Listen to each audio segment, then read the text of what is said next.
Admission টাইমে হতাশ হয়ে হাল ছেড়ে দেওয়া যাবে না। তোমাকে অবশ্যই তোমার লক্ষ্যে পৌঁছানোর জন্য লেগে থাকতে হবে। মনে রাখবে, তুমি একজন ভর্তি যোদ্ধা। একজন সাহসী যোদ্ধা কখনোই যুদ্ধে ভীত হয়ে পরাজয় বরণ করে নেয় না। তাই তুমিও তোমার পড়ার সময় যতই হতাশা কাজ করুক না কেন, তোমাকে অবশ্যই লেগে থাকতে হবে।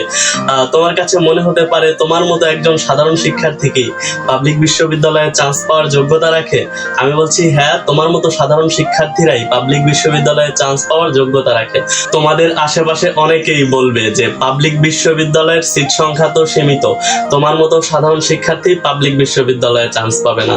কিংবা তোমার মতো কত শিক্ষার্থী দেখেছি, তারা এভাবে তোমাদেরকে ডিমোটিভেটেড করে, আর তাদের কথায় ডিমোটিভেটেড হয়ে তোমরা আসলে হাল ছেড়ে দাও। চলো একটা সহজ উদাহরণের মাধ্যমে এই বিষয়টা ক্লিয়ার করি।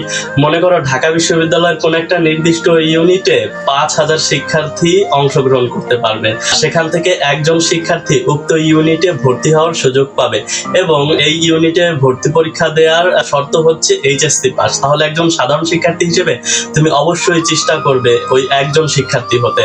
সুতরাং যে যাই বলুক, পাবলিক বিশ্ববিদ্যালয়ের সিট সংখ্যা যতই কম হোক না কেন, তোমাকে অবশ্যই চেষ্টা করতে হবে ওই কম সংখ্যক শিক্ষার্থীর মধ্যে নিজেকে আনতে। ভর্তি পরীক্ষার শুরু থেকে একদম শেষ পর্যন্ত তোমাকে লেগে থাকতে হবে, অধ্যবসায়ের সাথে পরিশ্রম করে যেতে হবে, তাহলেই তুমি সফল হবে।